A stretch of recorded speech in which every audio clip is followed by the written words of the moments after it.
Hello, everybody. How y'all doing? Okay, so let me just tell you guys what's going on. I had a couple of technical difficulties. This is you know, they used to have this where it was streamed off of Google Hangouts, but then they switched everything to YouTube Live. And this is there he is. There's Travis. We live, Travis. We are live. We are live. I was just explaining to the people the technical difficulties that we were having. So I want to thank everybody for taking the time to watch this live stream. We got our wonderful author on here with us. We got Travis Stokes. I'm very honored to be here talking to you. You want to say, oh, you getting quiet now. The cat got your tongue. we live. We live. How y'all doing out there? Yeah, I was just telling everybody that we was just having a little bit of a technical difficulty because this is my first time, y'all, and y'all got to bear with me, please. Y'all know that the people that follow me, y'all know I'm kind of technologically challenged. So this is my first time using YouTube Live. I've never used it before. I used to use the Google Hangouts, and then they got rid of Google Hangouts and switched everything over to YouTube Live, which is why I did a little bit of studying up on it and trying to figure everything out. Thought I had everything figured out. And the first time when we clicked live, it wouldn't go live. I kept getting this error message. So that's why we're kind of late. I apologize for that. Y'all know I normally start on time and I don't like to be late. But anyway, so I want to thank everybody for taking the time to tune in today. I hope y'all enjoy this live stream. Y'all know it's y'all favorite dark-skinned chick in the whole wide world, Rashida Strober, aka the world's first dark-skinned activist, Rashida Strober, the inventor of dark-skinned activism. And I got author Travis Stokes here with me. And I don't got to give you no introduction. You could introduce yourself to the people. What we gonna be talking about, just so y'all know, we're gonna be talking about our dark-skinned characters. Yep. Because Travis has a book that he has, the main character is dark skin, and I love it. I love it. I love it. I love it. So let me shut up and let you talk. I'm Travis. I'm from Illinois. I started working on Rosie's Blues in 2011. Well, actually, I started the research in 2011. I started writing in like 2013. Mm-hmm. And Rosie, she's actually based off a real life person, Bessie Smith, who was born and raised during the Jim Crow era in the early 20th century. She's based off of Bessie Smith, did you say? Yes. Okay. Bessie Smith, she was a blues singer in the early 20th, the 1920s and 30s. And that's where I got my inspiration from. Rosie's Blues is a story about a young woman who loses her father in the East St. Louis race riots in 1917. And just when they were going up, because during the early 20th century, all Black people were leaving the South in 1916 and 1917. And mm-hmm. So Rosie, her family was one of the ones. They settled in St. Louis while everybody else was going to Chicago and New York. And St. Louis was like that. It was very it was a place where a lot of work was at that time. So Rosie's father was based off one of those men who was killed in a riot, and the family fell back on hard times after Joe was killed. And Rosie's mother, Elizabeth, she had to go work for a white family, mm-hmm. and she was already up in age by the time, around the time Joe died. So she had to go care for her family. And Rosie, she got fed up. She couldn't take her mom having to do that again, because Elizabeth, she was also, she was born probably 5 years before slavery was abolished. Oh, wow. So yes, she was born in 1859, and that's what year she was born. And she already had a horrible experience witnessing her mother be raped by her master, if you want, I guess they call it.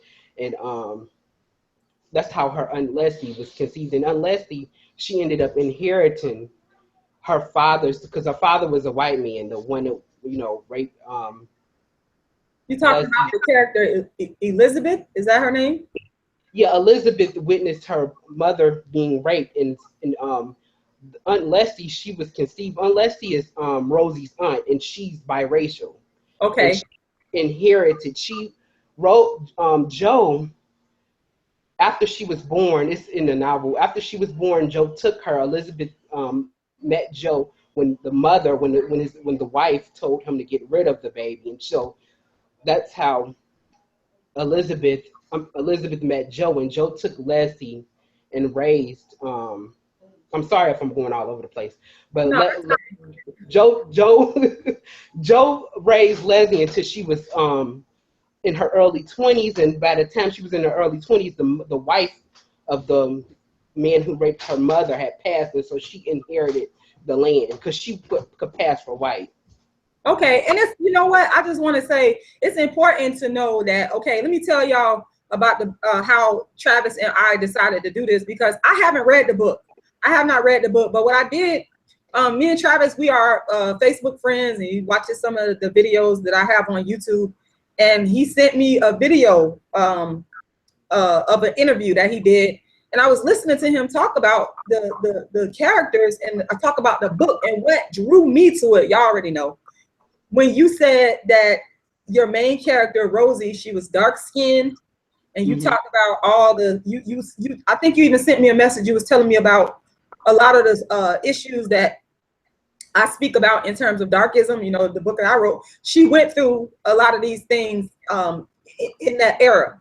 And that is when I heard you speak about it, when I heard you actually talking about her and her life experience, I was intrigued by Rosie, because number one, she's dark skinned, a dark skinned character, and I feel like we need to have more dark skinned characters, and I feel like these dark skinned characters need to come to life, and people need to be aware of the stories, the life stories of the dark skinned characters. And it kind of just took me back to when I read the book The Blacker the Berry. The main character in there is Emma Lou, and I'm not saying, because again, I haven't read the book. I just wanted people to know. I heard this interview, and I was just so intrigued by what you were saying about the character, and I was like, oh my God, we got to talk about our dark skinned characters. We got, you know. Go ahead. No, I was gonna but prior to writing Rosie Blues, that was a book I was looking for, but they never had it. The Blacker the Berry? Yeah, that's why I was like, you know what, let me just, because I read Bessie to help me get prepared for this novel. I read Bessie Smith's autobiography. I read Zora Neale Hurston book, Their Eyes Are Watching God. I read Richard Wright, Black Boy. I wanted to read that book, but I could never find it. Oh my God, you can actually find the book on, I'm glad you said that, because that's what I was trying to explain to you. When you was talking about your character, it immediately took my mind to The Blacker the Berry. The Blacker the Berry is actually on Amazon. That's where I bought it from. I bought it from Amazon, and it was written by Wallace Thurman. And Wallace Thurman he wrote the book, I believe it was in the 1930s, 1929 or something like that. But he wrote this book, and the character Emma Lou, like, oh my God, when you talked about the fact that your character was dark skinned, and like I said, my mind went back to Emma Lou in The Blacker the Berry, and then I'm thinking about all these dark skinned characters that I have in my own play. People know a Dark Skinned Woman's Revenge. You guys, Darkism. You guys know that the play is coming up in November in Fort Worth, Texas. 2 shows. Y'all, the information is all down below. But I started thinking about all these dark-skinned characters and their stories and their struggles. And you said you wanted Tika Sumpter to play Rosie, your main character. And I was just automatically just like, I was hypnotized. Like, I said to myself, this is important.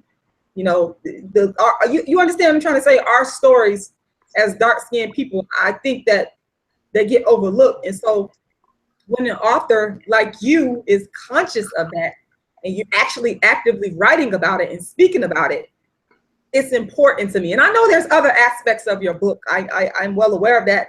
But I just think that aspect is so important. So I was just intrigued. Oh, it played a big part. Like, I'm not really gonna go with Rosie because I don't want to give away too much of the book. But even with Bessie Smith, she was a brown skinned woman, but that was considered dark skinned back then. And you know, she dark skinned women, and they couldn't go to clubs, they couldn't dance at clubs, and none of that. You know, they had, if they did, they had to use amber lighting to illuminate their skin and make them look lighter. It was just, yeah. Wow. So I was inspired by that when I saw that in her book, and she was teased as a little kid, you know, because she was dark skinned, and you know, and it was really, well, when she went for her first record, I can't think of it, but Ethel Waters, she actually beat Bessie into getting signed there. But in her first, before she was signed to Columbia Records, they told her she was too rough to be signed to that record company, which it was saying she was too black, basically. Right. The same thing. You know what? It's so funny you mentioned that, because the same thing I saw recently. I watched something on YouTube about Patti LaBelle, and it was one of the record producers or record owners when she was like starting out her career. And in that documentary, they specifically said she was too dark. It was a white man that was the owner, and he told her that she was basically too dark. And thank God she didn't listen to him, because we wouldn't have all this. I love me some Patti LaBelle. I think she's gorgeous and beautiful, timeless. She's just gorgeous. So I'm glad she didn't listen to that foolishness and she kept going. So, you know, and that's the thing. Like a lot of it's so many different stories that dark-skinned women, especially back in that time, that dark-skinned women went through, that was quiet as it's kept. That's why I was thinking, when I heard you talk about Rosie and the time period, you talked about her being in jail. I just was like, wow, this is just like an inside look at what these women went through. You see what I'm saying? And to me, it's just so interesting and intriguing, because I've been so interested in this for the longest. I would ask dark-skinned women about, you know, like older dark-skinned women, I asked them questions about what they was going through back in the day, and I wouldn't tell them why. I was just like, you know, ask, because I was always interested in wanting to know and understand what they went through, and not only what they went through, but how they felt. How did this make you feel? Because I think that it's something that has been ignored. So, and I want you to kind of like go into detail about that, because you said, you talked about Rosie. She ended up in jail, and you know, she had like a hard life, and you know, yeah. It was also her mother, their relationships. Because back in the day, if you were a blues singer, because blues singer was like a sin if you was a blues singer singing that type of music. And so that's what put her and her mother, her and her mother fell out for, because she was singing. Her mother was a devout Christian, and right. She didn't want Rosie making money that way. But she would have go back to school and become. But Rosie, she basically rebelled against her mother, and did, you know, went on ahead and became a blues singer. Mm-hmm. I'm listening. I'm just here, kind of like, and y'all, I'm new to this, so I'm here monitoring the comments here, and I'm kind of like seeing some of the comments and scrolling through here to see if people have questions that they want to ask you. And you know, some of y'all with the negativity here, let me just tell y'all something. Y'all could just stop, because ain't nobody got time for that. Ain't nobody. These people be tripping. They be tripping. Ain't nobody got time for that. I got people on here that's just they making all kinds of comments, but someone is saying, I'm just telling you what some of these people are saying, the positive stuff. They're saying to you, Travis, congratulations on your work. What else? So I'm just trying to gauge people's response in terms of you know. Yeah. So but yeah, back to what we were talking about. Yeah, the experiences of these dark-skinned women during that time period. is important because I was talking to I did an interview with a black man, and he was talking about how dark-skinned women have been neglected throughout time, and we've never gotten our chance to kind of shine and express. And it's like all these things that we've been through has been ignored. You see what I'm saying? Yeah. So it stems all the way back to historical time periods like the one that you're expressing in this book, which to me is just super intriguing.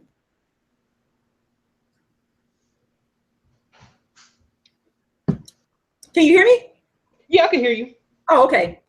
I was just wondering what you think about that. Like I know you said that you were inspired to write this story based on the story of Bessie Smith, correct?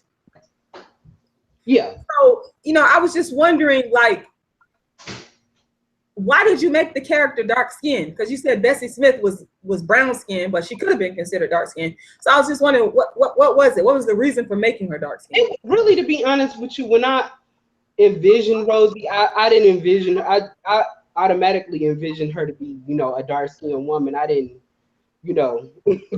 I didn't really think about, Bessie Smith and, but I knew she had that struggle with, being a dark-skinned Black woman around that time, and that's why I chose Rosie. I really didn't choose her. I just, that's the way I envisioned her to be. Right. But I was glad because I was able to make a lot of points, that was going on around that time, because we think we got it bad now. They had it 10 times harder, than we do today. I mean, 10 times back then, yeah. Exactly. But I envision her like a lot of my characters. I'll write in like a little journal about what they physical appearances and all that, whatever come to mind. Yeah. Okay. So when you were writing in your journal about, like, did you write down any type of physical appearance for like Rosie, or like at what? I'm just trying to figure out at what point did you make the decision to make her dark skinned? I mean, I like I said, when I envisioned her character, I just envisioned her to be this tall, dark skinned woman. Then you said you wanted Tika Sumpter to play her if the book becomes a movie, right? And I didn't even know Tika, when I wrote the book, when I came up with the character. It was just something that I, Right. Yeah, I right. came up with the description. And see, when you said that though, that kind of like, because Tika Sumpter she's tall, statuesque, very beautiful, dark-skinned woman. It kind of like, it gave me like a visual of that, and it made it like more real. So again, it's going into no. Oh, okay. Go ahead. No, I said Rosie don't look anything like Tika Sumpter, but she's close to how I envision her. She's okay. Kind of, yeah. You see what I'm saying? Yeah, that's why I was just getting ready to say that it kind of gave me a more of a visual of what Rosie would be like coming to life. You see what I'm saying? Because it's one thing to have your characters in a book, and when you read in a book, if there's no pictures of the person, of the character, then you have to kind of like you have to imagine how that character would physically look. So when you put a name with the character Tika Sumpter, it's like, okay, all right, and that's another question I had for you, because I wanted to I'm gonna eventually do a screen share. I want to show people a picture of your book. On the cover of your book, is that Rosie on the cover of your book? Yes. Okay. That's well, when I sent her off, I explained to her that I wanted a woman that was dark skinned who resembled Rosie as much as possible, and that's what the woman come up with, and she did a good job. And that's what she gave you, right? Yeah. I'm just gonna share my screen right now. We're gonna go kind of blank here, because I wanna quickly go to your Amazon page, and so that people can have a look of the book. You guys can see it. I'm on Amazon right now. There's Rosie's Blues by Travis Stokes right there. And oh, you got some amazing reviews here, 5 stars. And you guys can go there and read it. As you can see, the book is reasonably priced. as well. It's oh, go ahead. Don't let me overtalk you. I know sometimes I tend to run my mouth and overtalk. Just cut me off at any time. I got 8 reviews. Yeah. Oh, you didn't know you got. It says you got 8 customer reviews and you have 5 stars on there. Absolutely. Oh, okay, that's what's up. See, and I check it every day, but I didn't. Whoever did it must have just recently. Yeah, I'm just kind of like going through the your book. I see here too. I remember you talking about your mom and you know, her passing away. I see you got the dedication to your mom. What inspired you? Or how did your mom inspire you to write this book? We had a library in our house. My mom, when she passed, you know, she left all these books, and when I started reading, you know, the first books I read was off that shelf. Mm-hmm.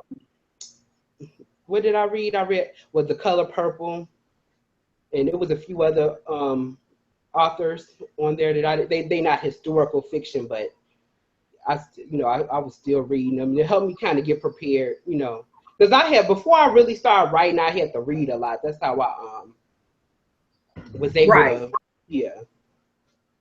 It's everybody different. Some people could start writing right then and there, but I had to I had to start off reading, build my vocabulary, and learn how to format a page and all that, you know, the basic stuff.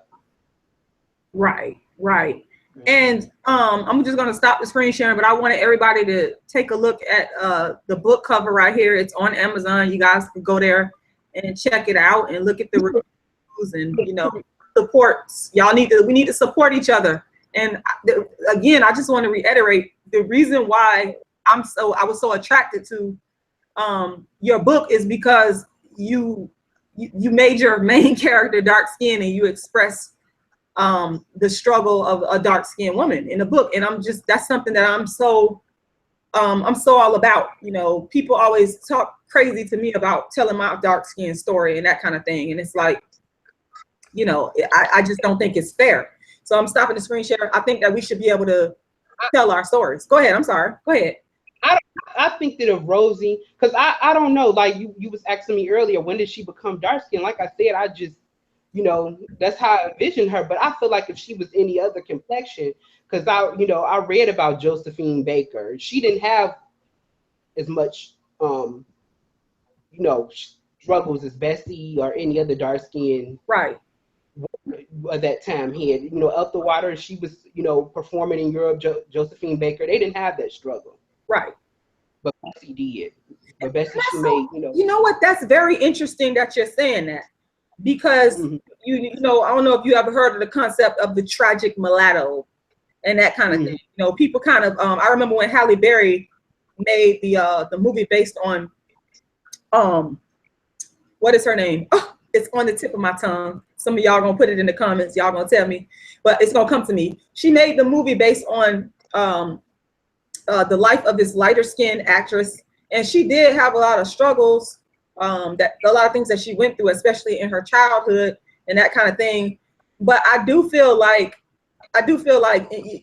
just what you just said, the darker skinned women of the time period, I feel like it was a little bit harder for them, because you look at people like the different blues singers, like Dinah Washington is one of them. I read a book about Dinah Washington and what she went through being dark skinned, and how she was treated by a lot of the men that was in the band and that was on tour with her.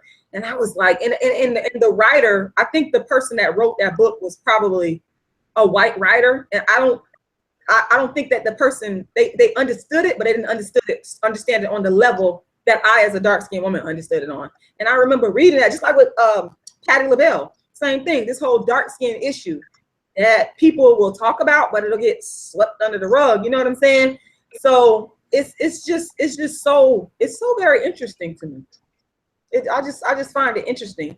And now let me ask you this: how long has your book been out? It's been out since May 20th of this year. Okay, so this is a fairly new release. Okay. Okay, and how long did it take you to write the book? Like I said, it took me about 2 years for research, and I spent like 3 years writing it. And it was short. Like, I mean, when you sitting there and you writing, like, at first I was trying to plan everything. You ever tried to plan a novel? Like, plan it and instead of just... That's a good question. A lot of people, I'm glad you asked that, because a lot of people probably will want to know what our writing process. And I'm the type of person, I do plan, but I plan like in a broader sense. So I'll just write like, I'll write like what I want my tentative chapters to be, and like a headline, like a newspaper headline. Okay, this is my chapter, and then I know that, okay, I gotta write on this topic, and that kind of helps me to keep my brain organized. So yeah, in that sense, I do plan to answer your question. But go ahead.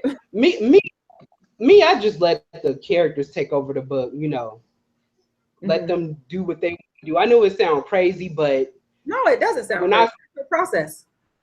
Yeah, it's just when you sitting down. Like one time I was sitting down and it was characters that weren't even in the first. Like, you would see a character, Walter. He wasn't even in the book at first, and he when I was doing another draft of the book, I felt like, because Rosie is married 2 times in the book. She got a boy that's the beginning of the book. She has a man she's interested in marrying her, and she has 2 husbands. She has I'm sorry, I didn't catch that. She has a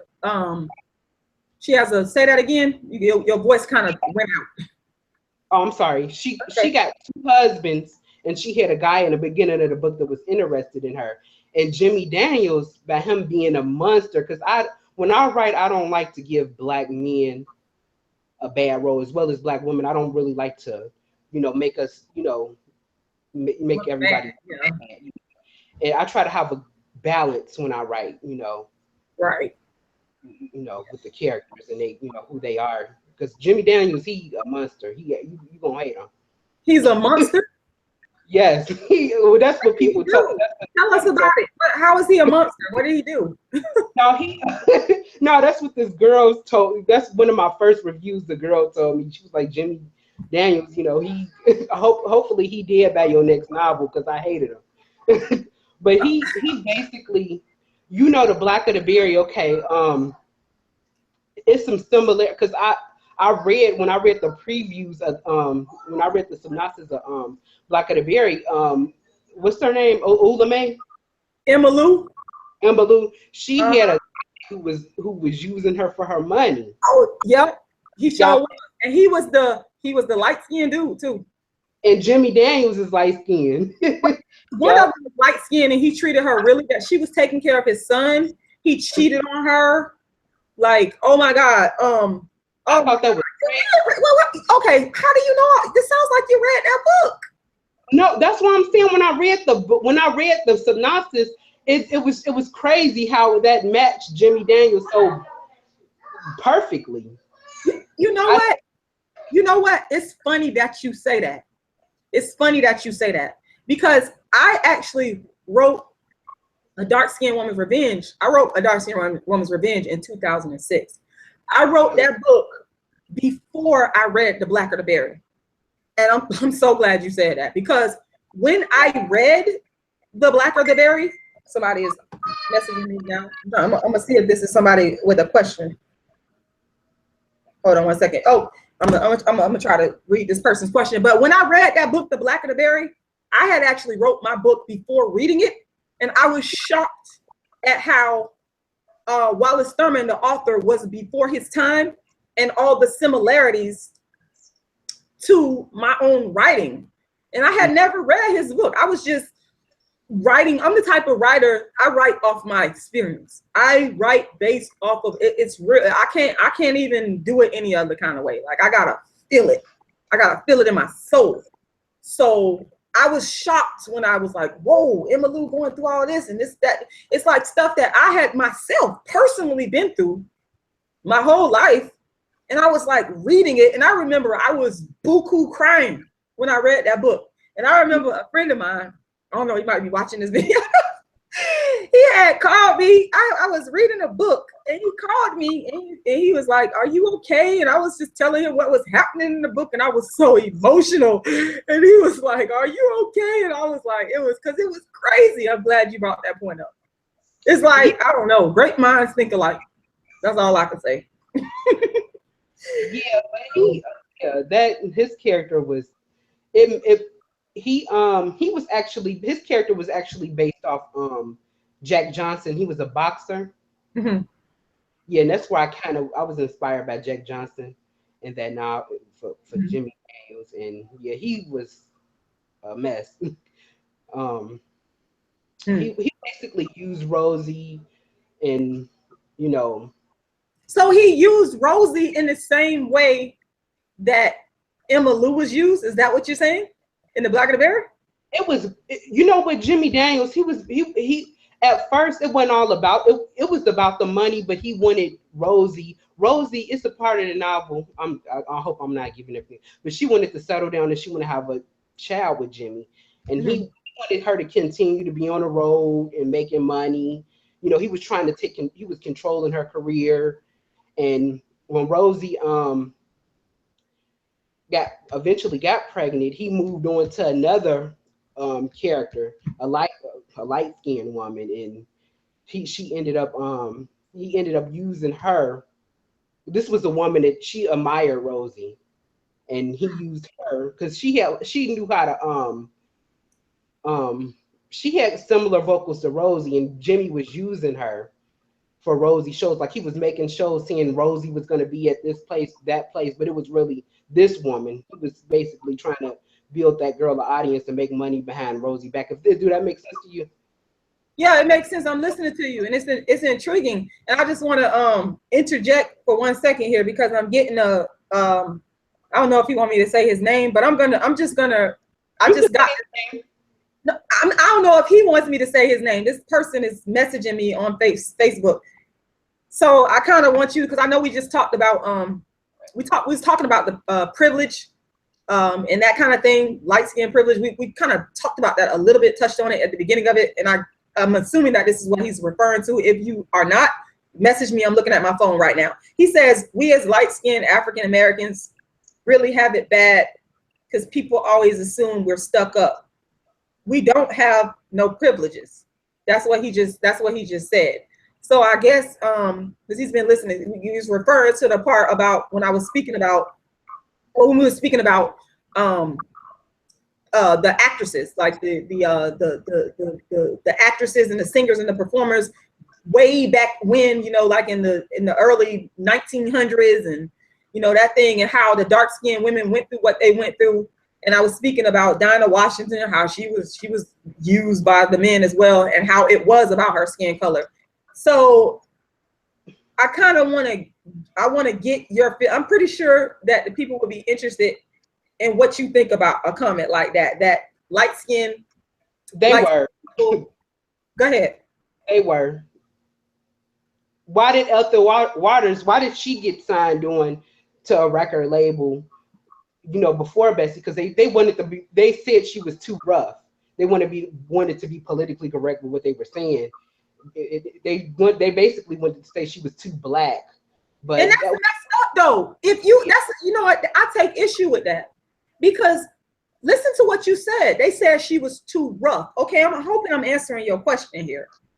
The person that sent this message, that in and of itself, saying that a dark-skinned woman is too rough is offensive in and of itself, because I don't want to be rough. I like my womanliness. I don't want you to, as a dark-skinned woman, I'm speaking for me, and I know that it's some other people try to get on me, say you ain't speaking for all dark-skinned women, but listen up. I know that there's some other dark-skinned women out there that feel like me. We don't want to be viewed. There's a lot of us. I don't want to. There's other dark-skinned women that don't want to be viewed as rough, quote unquote rough.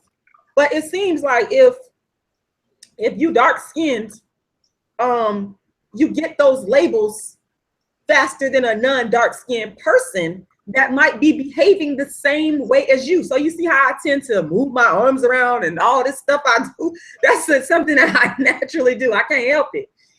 People have called me manly acting because of that or stuff like, and that is really offensive to me. I don't think that's fair.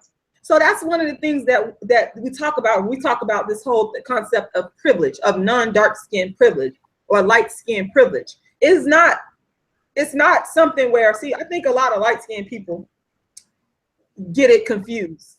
They think that when you speak on light skin privilege, they're thinking that you are insulting them. It's not about insulting anybody. It's about looking at the social landscape that we live in and being honest about what is going on within that social landscape. So that's one of the things. One of the things is the privilege, because white people got all the privilege, and the closer you are to being white, you by default will be able to take advantage of that privilege faster than a dark-skinned person will. Yeah, no, I don't have anything against no light skin. I don't have anything against light skinned people. It's just the truth, you know? Right.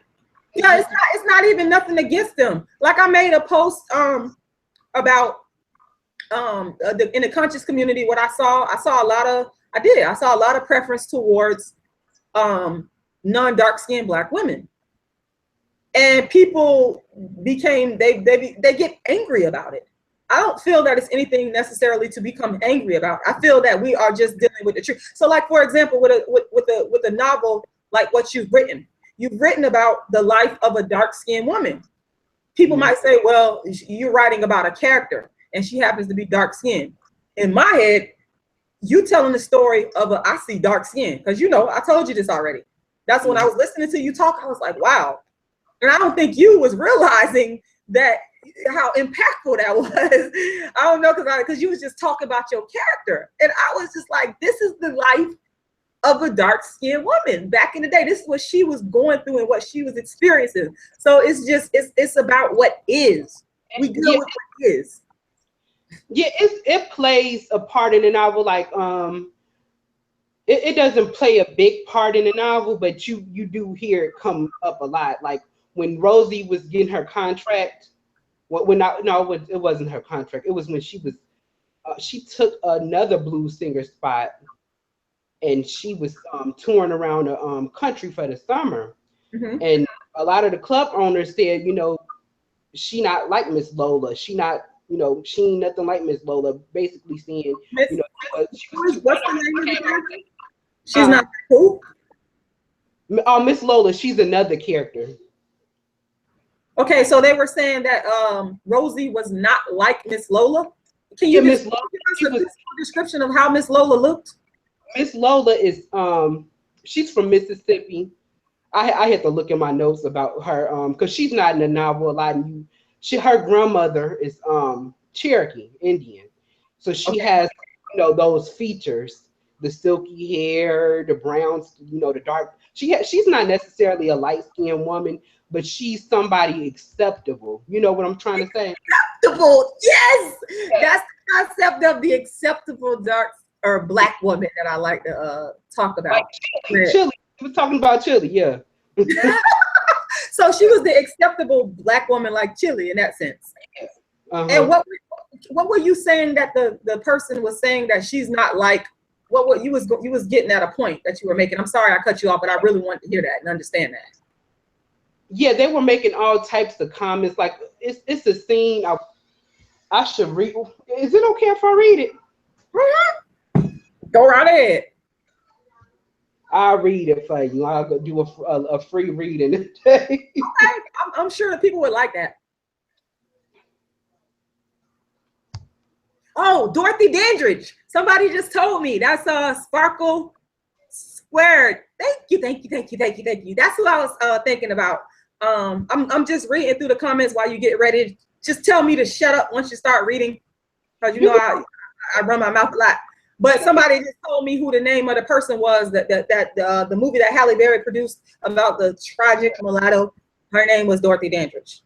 And thank y'all for watching. Thank everybody for watching. I appreciate y'all that's tuned in. I hope y'all are doing it. Thank you. Go ahead. Yeah, thank you. Yeah, we laugh. No, because hold on a second. You still looking for it? Yeah. Okay. I'm sorry. I'm trying to.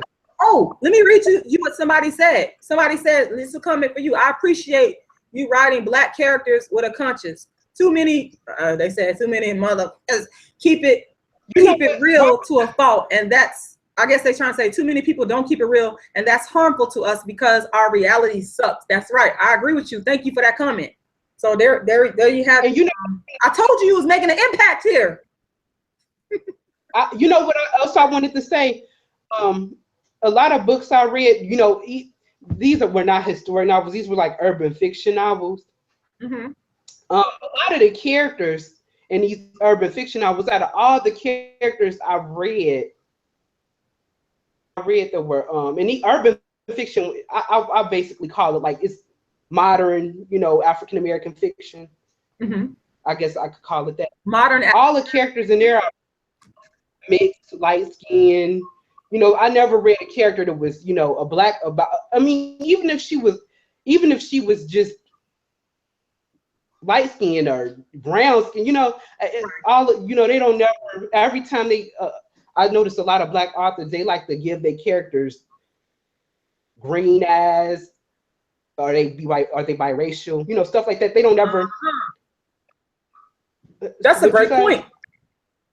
That's a great. Yeah, and then I look up the author and I'll be like, you know, I'd be thinking that the author might be biracial. When I look at the author not even, you know, the author is dark skinned or, you know, same color, you know. Did y'all hear not that? even biracial. Hold up. I'm about to read a comment. I'm gonna read that comment that somebody left for you. But that is so important what you just said. This is what I'll be talking about. Darkism that dark-skinned people inflict, they doing it to themselves. Did y'all just hear what he just said? That's very important. You are author.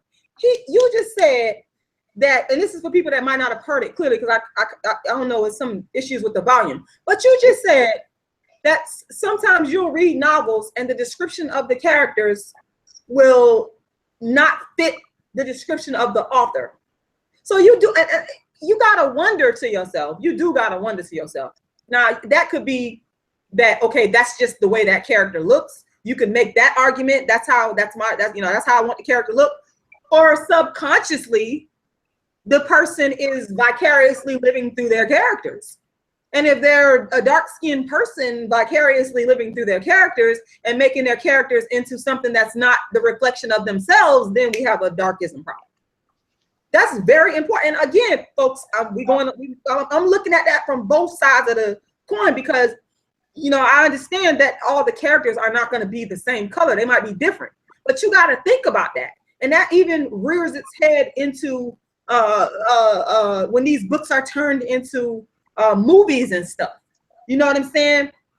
Like the Chris Garner story, where Will Smith played the dark-skinned Chris Garner. So it even translates into the movies. So you gotta we gotta think about these. This is the type of stuff that hits me. That was so important what you said. I just want to quickly read a comment that somebody sent to you. They said, hold on one second. It sounds like an interesting read. I hope that if it goes to the big screen, a dark-skinned actress that embodies the essence of the cause is chosen. Oh my God. See, this person, we on the same page. And you already said that you wanted Tika Sumpter, who is a dark-skinned actress, to play the character. What you think about that comment? I just want to know what you think about that comment that someone just gave you. Yeah, I agree with it. I mean, it's cool. I'm excited. I'm sorry. I can't contain my enthusiasm. I'm sorry. I can't contain my enthusiasm. Oh, go ahead. I told you y'all, because I'll be. Well, I know. Go ahead. I want you. You was gonna do a reading. You was gonna do a quick reading here. Yeah. No. Okay. And I was okay. I'm sorry, but thanks for the comments, everybody, and whoever being respectful. I wanted to go on here. This is chapter 21. As soon as Rosie arrived in Tennessee, Mo wasted no time in making announcements. Photographer to take pictures of Rosie sitting on top of a piano with her legs kicked in the air, looking stunning. But once the pictures was taken, because I want to make sure they can hear you, and I'm not sure about this audio. So can you kind of can you project? Just a little bit more. As soon as Rosie arrived in Tennessee, Mo wasted no time in making announcements. He hired a photographer to take pictures of Rosie sitting on top of a piano with her legs kicked in the air, looking sunny. Pictures was taken, and all of the announcements were sent out. Most of the club owners and fans didn't take Miss Lola's replacement. You got that? She's a fine-looking woman, but man, she's too black. A club owner in Georgia said when reviewing the announcement with Rosie's picture. She ain't no Lola, an Alabama man said, scowling. A man in Ohio balled up the announcement and threw it in the trash. He had no interest at all. She's got a nice, excuse me, I'm sorry. She's got a nice set of legs on her, a club owner in Detroit said, chuckling. But nah. But that's what they were saying in the.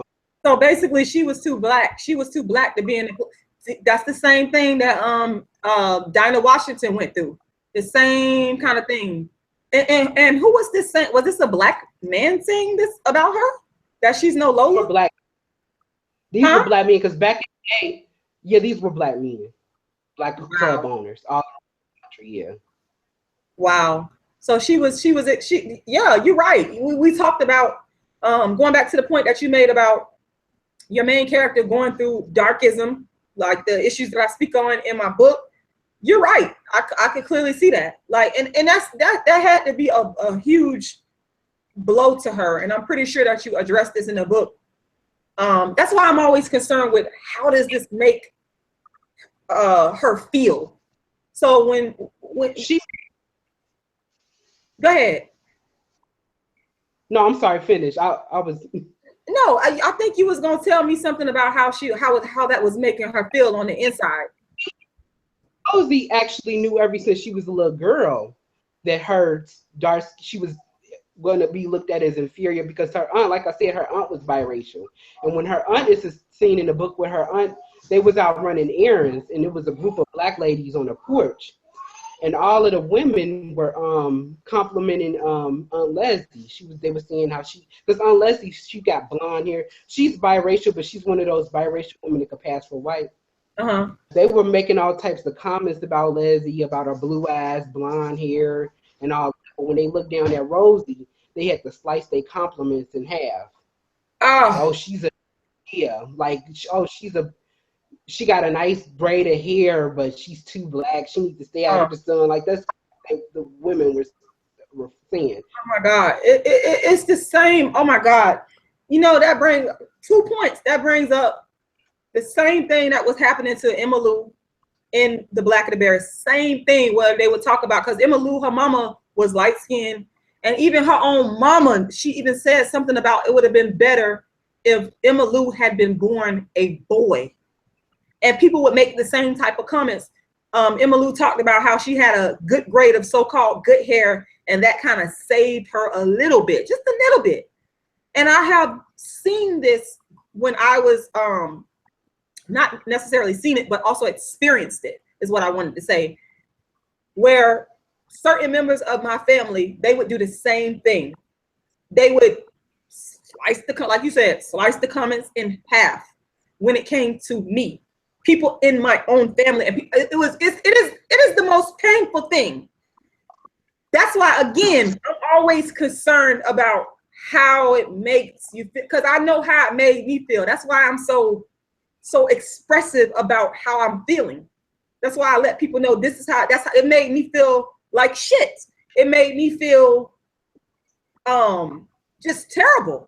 It made me feel not pretty. It made me feel not good enough. It made me feel like I was gonna have to work that much harder to get people to recognize me. So that's a very that's I'm trying not to curse, but that one right there, that point just kind of touched me, because I know that damn feeling. I know that feeling, and it's not fair. That's why I be telling black people, hey, look, if you got a dark-skinned child, you got a light-skinned child, you see them together, Don't be sitting up here complimenting one child and not paying attention to the other child. If you can't compliment both, I'm sorry that I'm yelling. You're just sitting there so cordially listening to me. If you can't compliment both of the kids, you know what I'm saying, and tell them that they both look beautiful. Well, I mean, why would you do that? That's another thing too. Why would you sit there and be overzealous with your compliments for the non-dark skinned child and you see that there's another child there? How do you think that makes that child feel? I'm just saying. I'm sorry I went off on a tangent. But you just brought up that point. That's why this. But go ahead.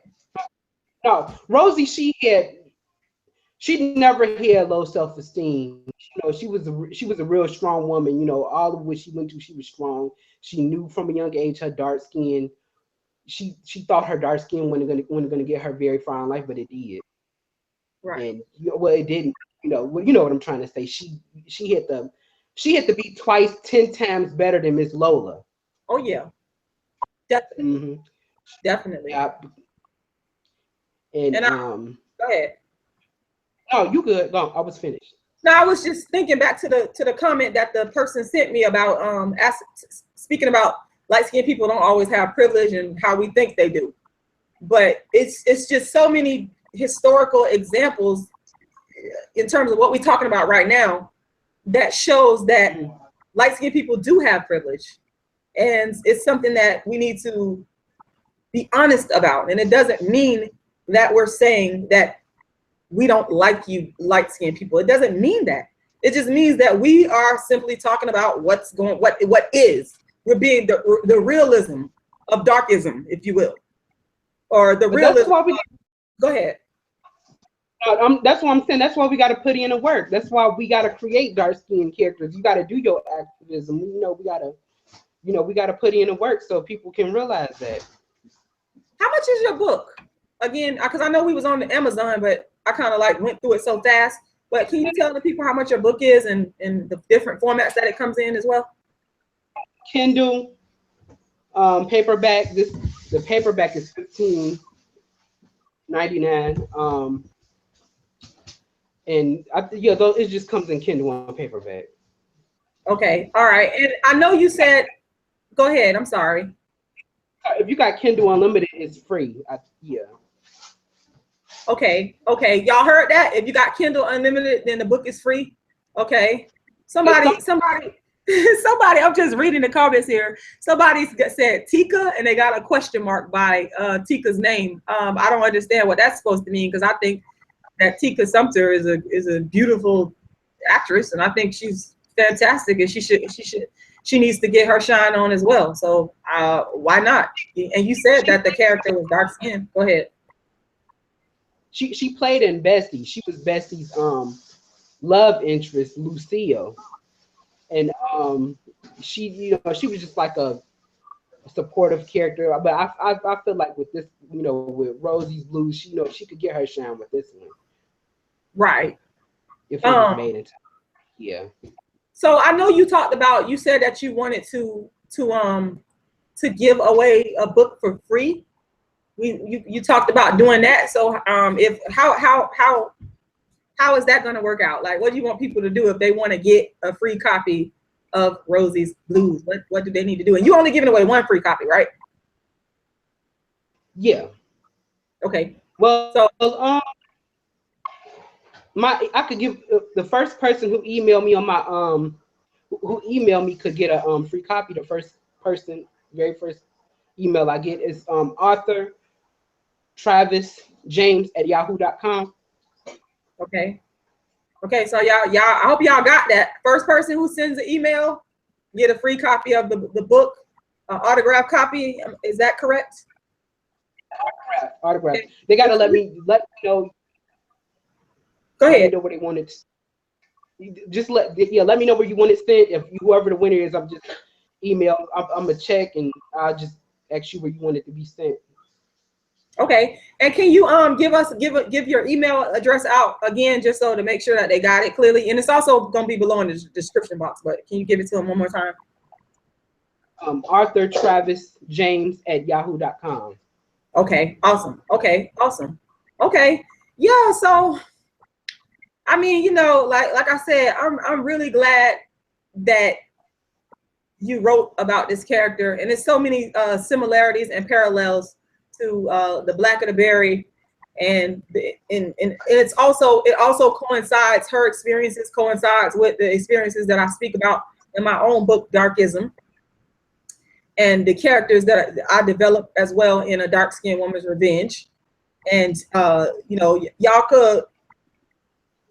y'all want to see the characters in A Dark Skinned Woman's Revenge, I'm going to be in Fort Worth, Texas on November 12th. It's going to be 2 shows. I just finished doing a fire rehearsal today. Just before we did this hangout, I was doing a rehearsal, and I'm just so excited because I've been doing this play since 2006. I've been doing performances of it, and I've been developing the characters and constantly developing based on my experiences and stuff like that. And I got my let me just show y'all. I don't know if y'all can see that, but I'm gonna twist the camera that way. I got my little my costumes over there. I got them over there all nice and neat. I hope y'all can see that. Yeah, I got a picture of Malcolm X over there. So yeah, so I'm gonna be in Fort Worth, Texas, on November 12th. It's gonna be 2 shows. One is going to be at 1 p.m. The other one is going to be at 6 p.m.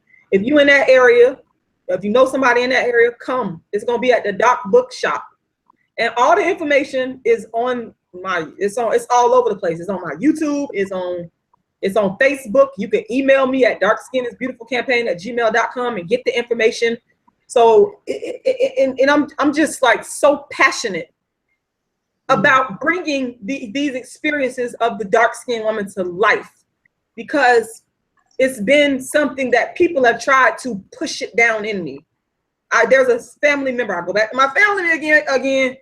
Sometimes they'll try to make you stop doing what God called you to do. They would basically tell me how dumb it was, say I was jealous. That's why I don't worry about these little comments on YouTube, because I already done been through that. I don't been there and done that.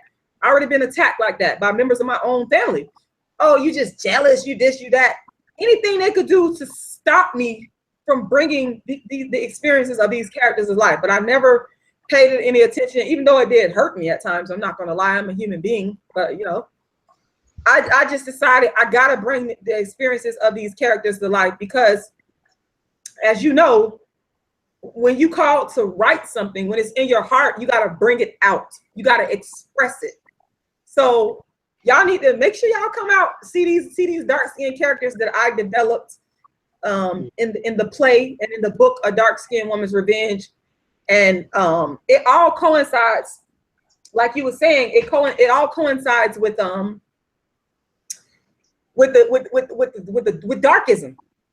mm-hmm. which is a form of racism. These experiences, that's what it's all about. We have to talk about this stuff. We have to be able to share our experiences. So I just wanted to say that real quick. So was that all you? Okay. I was gonna ask if anybody purchased the book, please rate and review. I'm trying to get those reviews up, so please do that for me. And thanks for supporting Rashida. You know, I appreciate it. Oh, you know, I can't stand being on camera, but I'm glad I made it. Yeah, I think you're doing a great job. I think you're doing an excellent job, and I'm real pleased and honored to be here speaking about your book. And I want y'all to go out and get that book and read it, because again, it's telling the story of oppressed women. And when you look at it, that's oppression. Dark-skinned female beauty. This is what I've been telling y'all about for the longest. Like, y'all gotta listen to what I'm saying. Like, and you're living proof, whether you intentionally decided to write about it from that just or not. You living proof that these experiences do exist. So y'all need to go out and support it. Go get the book, support the book.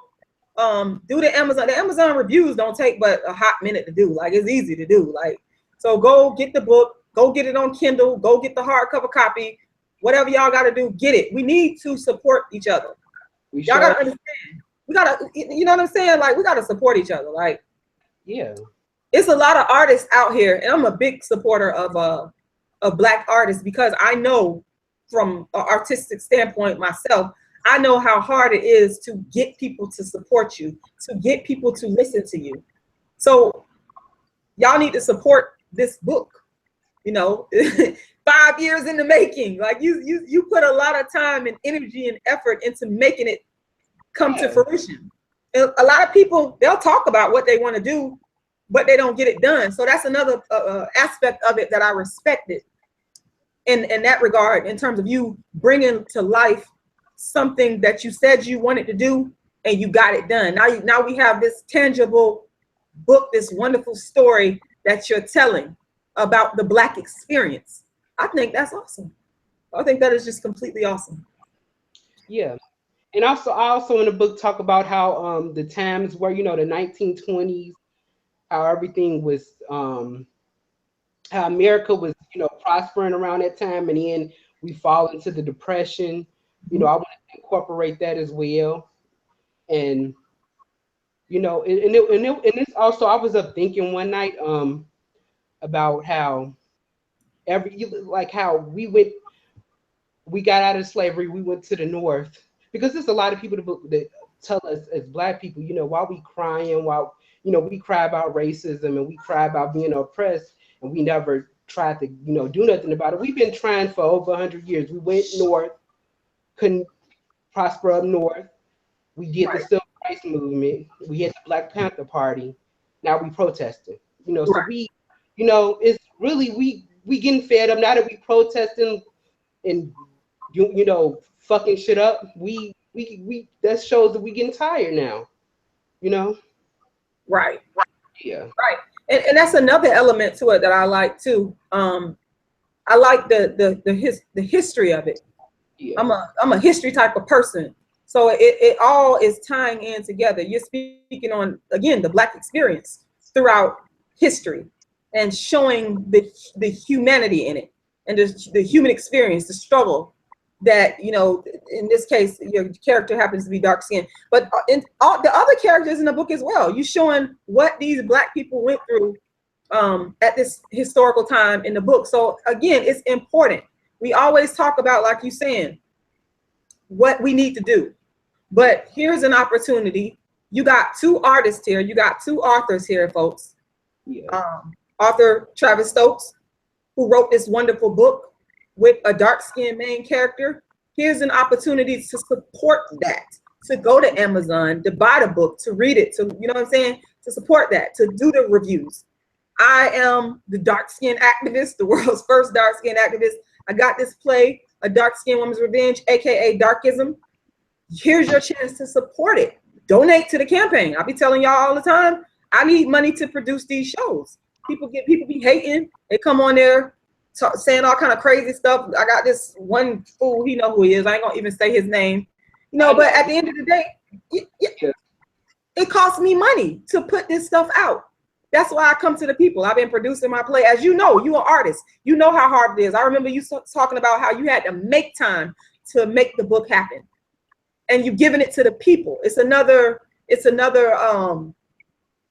piece of gold for our people to look at and say, okay, this is a part of the Black experience. Like, we have other people, other races, they be supporting each other. But it's so hard sometimes, it seems, for Black people to support each other in our artistic endeavors. So I'm asking y'all to support author Travis Stokes' work. Just go to Amazon and buy the book.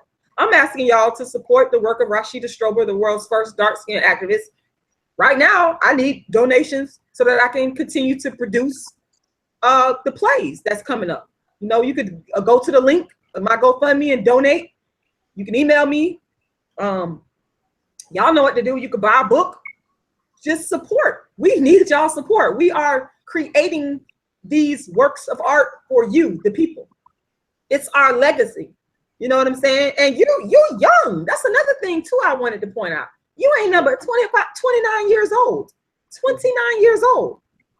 Here it is. You got a young brother that's 29 years of age that has taking the time and taking the dedication to put together this intellectual piece of work. Because make no mistake about it, when you're writing a book, this is intellectual, it's brain work. You got to be disciplined to be able to do this. That's another reason why I respected you, because I know the discipline that it takes when you sitting down and you penning a book, or you sitting down and you writing a play.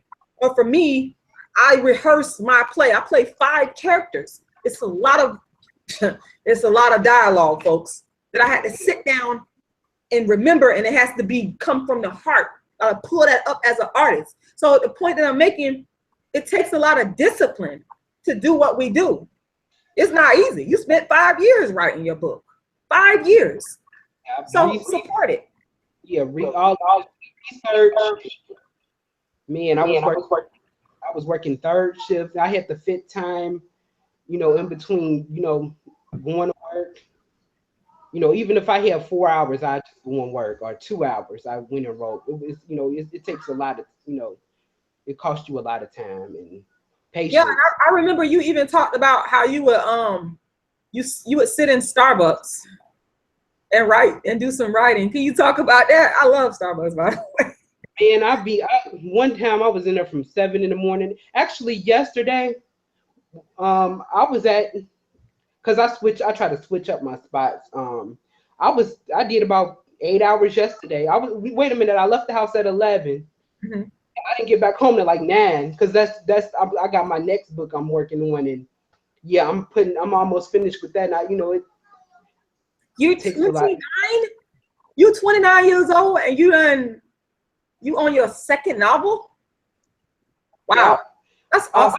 I'm gonna tell you, yeah, it's called The Real Housewives of Kankakee. It's based on my city, about 4 women. It's 4 women. 2 of them are dark-skinned women. I gotta keep them in. Not it. Go ahead. 3 men. They in their late 20s, early 30s. They going to college. Mm-hmm. They trying to keep their relationships, you know, under control. I mean, it's a lot of drama, but it's not messy. It's not to the point where it's gonna be I don't even want to say that, but it's not. It's a lot of drama, but it's not messy either, you know. Okay, and when do you think it's gonna be ready for, you know, for purchase? When you gonna put it out, release it to us? Yeah, when I'm trying to have it out by February. Okay, February 2017. Okay, yeah. Okay, and so go ahead. No, I was just, yeah, I wanted to really, with that book, I wanted to really, like, it's more of a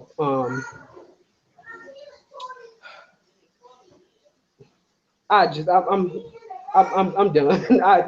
I'm done. What I wanted to say, can you give people your email address one more time to where they can email you? You finished? I just wanted to give people your email so that if they wanted to get that book, they could be on your email list to get that book. So can you give people your email address one more time?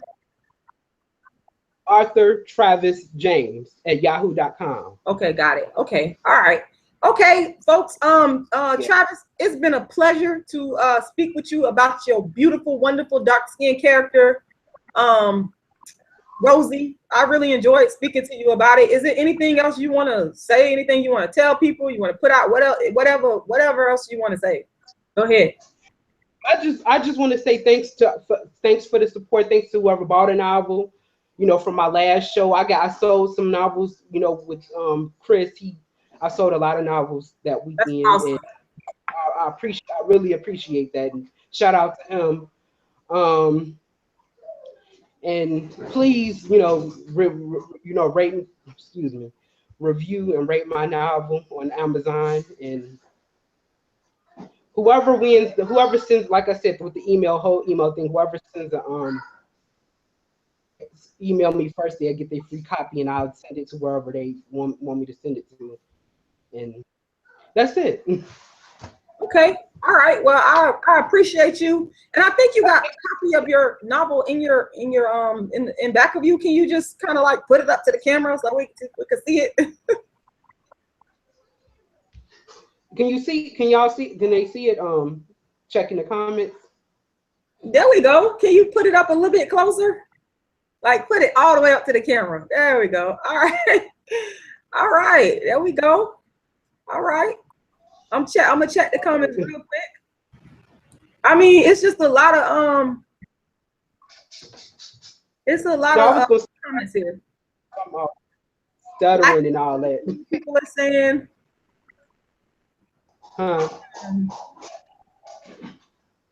it's just a lot of different.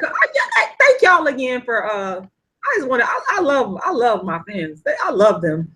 They just don't know how much I actually love them. I know they think I'm mean and I come across talking shit. I actually love y'all because y'all don't have to speak to me. Yeah, you was. Go ahead. Yeah, you were. No, my camera kind of froze. It froze. I didn't think you was gonna get right back with me, but you did, and you know you were real supportive as well. And I wanted to thank you, for allowing me to use your platform. Oh no, man. I love and support. I love my Black people to death. I love all people, but I'm just saying, Black people is right here. And I just feel like the dark-skinned Black people just get it. Oh my God, it's like I want everybody to be equal. I remember I used to have. I don't want to get off on a tangent, but I used to have these arguments with this certain person in my family, and I would always say to her, "Why can't everybody just be treated equally?" That's what I was always after. So to me, at the end of the day, it's about equality. That's really what I'm after. Economic, social equality, because we're human beings. Who said that one human being is born better than another? I don't understand where people get this from. But we got this notion that, so I just want everybody to be equal. I want everybody to have an equal opportunity. And like I said, when I heard you talk about your work, talking about the dark-skinned character and speaking about your experience and how you went through and you wrote it and you made it happen, that is something that I just was like, whoa, I respect that. I respect results-oriented people. So I'm gonna stop running my mouth. Go ahead. Oh no, I didn't have another comment. Okay, I know I talk. You good, Rashida?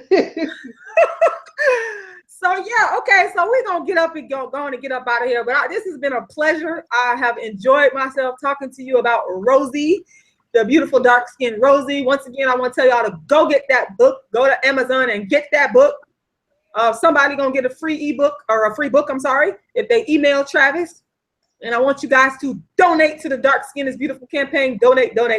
Help me make these shows happen. Help me. I need y'all help. Donate. When y'all finish watching this, go donate. When y'all finish watching this, go buy Travis's book. Okay? I want y'all to do that. So thank y'all. That's all. Go ahead.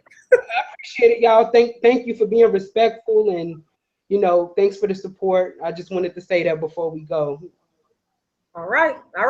That's it, y'all. I'm gonna see y'all next week. I'll be coming to y'all with "It's not my dark skin, it's my attitude." Yeah, I got that one for y'all next week. But anyway, like I said, buy the book, buy Travis's book, and donate to the Dark Skin is Beautiful campaign when we done with this broadcast. Thank y'all for watching. I love y'all.